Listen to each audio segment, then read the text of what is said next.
महादेव के गणों में एक से बढ़कर एक वीर है, पर उन्हीं के बीच एक ऐसा गण भी है जो केवल हड्डियों का ढांचा है और जिसके 3 पैर हैं। आखिर कौन है ये विचित्र गण और महादेव ने उसे ये सम्मान क्यों दिया जबकि उसकी भक्ति ही अधूरी थी? ये कहानी है महर्षि भृंगी की, जिनकी शिव भक्ति की कोई सीमा नहीं थी, पर जिनका अहंकार भी असीम था। वे महादेव को ही परम सत्य मानते थे और उनके लिए शक्ति यानी माता पार्वती का कोई अस्तित्व ही नहीं था। जब भी वे कैलाश जाते तो वे केवल महादेव की परिक्रमा करते। वे जानबूझकर माता पार्वती को लांग जाते जो महादेव के ठीक बगल में बैठी होती थी। उनका ये अहंकार, ये द्वैत भाव केवल माता पार्वती का नहीं बल्कि सृष्टि के उस आधे सत्य का अपमान था जिसके बिना स्वयं शिव भी अधूरे हैं। माता पार्वती ने उन्हें कई बार समझाने का प्रयास किया पर भृंगी का हठ नहीं टूटा। तब उन्हें परम सत्य का पाठ पढ़ाने के लिए महादेव और माता पार्वती ने एक लीला रची। वे दोनों एक दूसरे में विलीन हो गए और अर्धनारीश्वर का दिव्य रूप धारण कर लिया, आधा शरीर शिव का, आधा शक्ति का। अब भृंगी के लिए केवल शिव की परिक्रमा करना असंभव था, पर उनका अहंकार तो देखिए। उन्होंने एक भृंग यानी भौंडरे का रूप धारण किया और उस अर्धनारीश्वर स्वरूप के बीच से छेद करके केवल शिव के हिस्से की परिक्रमा करने का प्रयास करने लगे। ये देखकर माता पार्वती समझ गई कि अब इन्हें केवल ज्ञान नहीं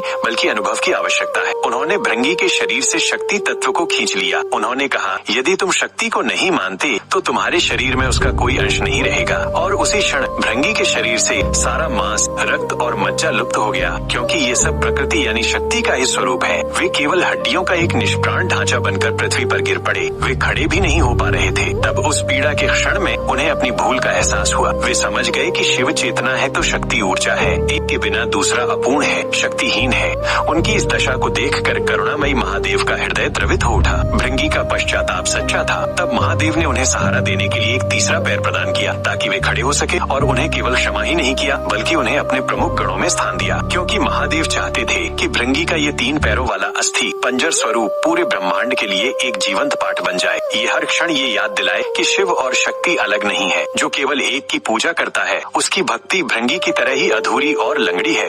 उस अर्धनारीश्वर के सम्मान में जो आधे होकर भी एक है। कमेंट्स में हर हर महादेव अवश्य लिखें।